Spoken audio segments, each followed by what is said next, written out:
வணக்கம் நண்பர்களே.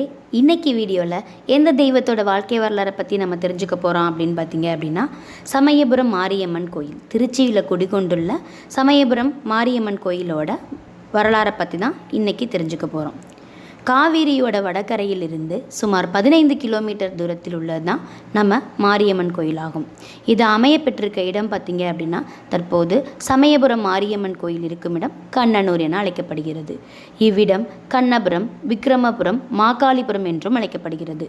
இக்கோயிலுக்கு வடக்கே செல்லாயி அம்மன் கோயிலும், கிழக்கே உஜ்ஜயினி மாகாளி கோயிலும், முத்தீஸ்வரன் கோயிலும் அமைந்துள்ளன.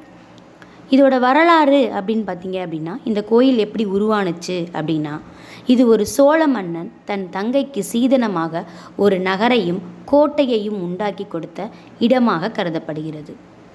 பிற்காலத்தில் பாண்டிய மன்னர்களின் படையெடுப்பால் அவை அழிந்து வேம்பு காடாக மாறியதாகவும் தொடர்ந்து அங்கு அம்மன் கோயில் உருவானதாகவும் கூறப்படுகிறது. வைணவி என்ற மாரியம்மன் சிலை ஸ்ரீரங்கத்திலிருந்து அதன் உக்கிரம் தாங்க முடியாமல் போனதால் அங்கிருந்து ஜூயர் சுவாமிகள் அச்சிலையை அங்கிருந்து அப்புறப்படுத்த ஆணையிட்டார்.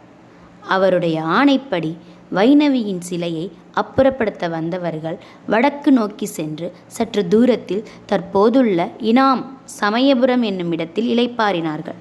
பிறகு அதனை எடுத்துக்கொண்டு தென்மேற்காக வந்து தற்போதுள்ள மாரியம்மன் கோயில் அமைந்துள்ள கண்ணனூர் அரண்மனை மேட்டில் வைத்துவிட்டு சென்றனர்.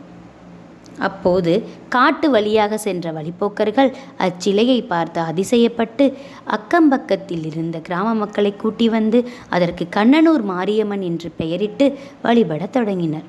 அக்காலகட்டத்தில் விஜயநகர மன்னர் மாரியம்மனை வழிபட்டு தாங்கள் தென்னாட்டில் வெற்றி பெற்றால் அம்மனுக்கு கோயில் கட்டி வழிபடுவதாக சபதம் செய்தார்கள். அதன்படியே வெற்றி பெறவே கோயிலை கட்டினார்கள். விஜயரங்க சொக்கநாத நாயக்கர் காலத்தில் 1706ஆம் ஆண்டு அம்மனுக்கு தனியாக கோயில் அமைத்தார்கள் என்று வரலாற்று சான்றுகள் கூறுகின்றன. சுமார் 400 ஆண்டுகளுக்கு முன் தோற்றுவிக்கப்பட்ட கண்ணனூர் மாரியம்மன் கோயில் இன்று சமயபுரம் மாரியம்மன் கோயிலாக மாறி புகழ்பெற்று விளங்குகிறது.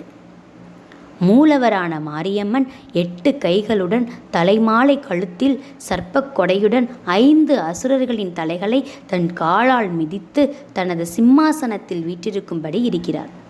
பெருவளை வாய்க்கால் மற்றும் மேற்கே உள்ள மாரி தீர்த்தம் இக்கோயிலின் தீர்த்தங்களாகும். இக்கோயிலின் தலமரம் வேப்ப மரமாகும். அம்மனை வழிபட தமிழகம் மட்டுமின்றி வெளி மாநிலத்தவரும் பிற நாட்டு சுற்றுலா பயணிகளும் வருகின்றனர். செவ்வாய், வெள்ளி மற்றும் ஞாயிற்றுக்கிழமைகளிலும் சித்திரை தேர் திருவிழா, ஆடி விழா காலங்களிலும் கூட்டம் அதிகமாக வருகிறது. குறிப்பாக ஆடி கடைசி வெள்ளிக்கிழமைகளில் மிகச் சிறப்பாக கொண்டாடப்படுகிறது. நன்றி மக்களே.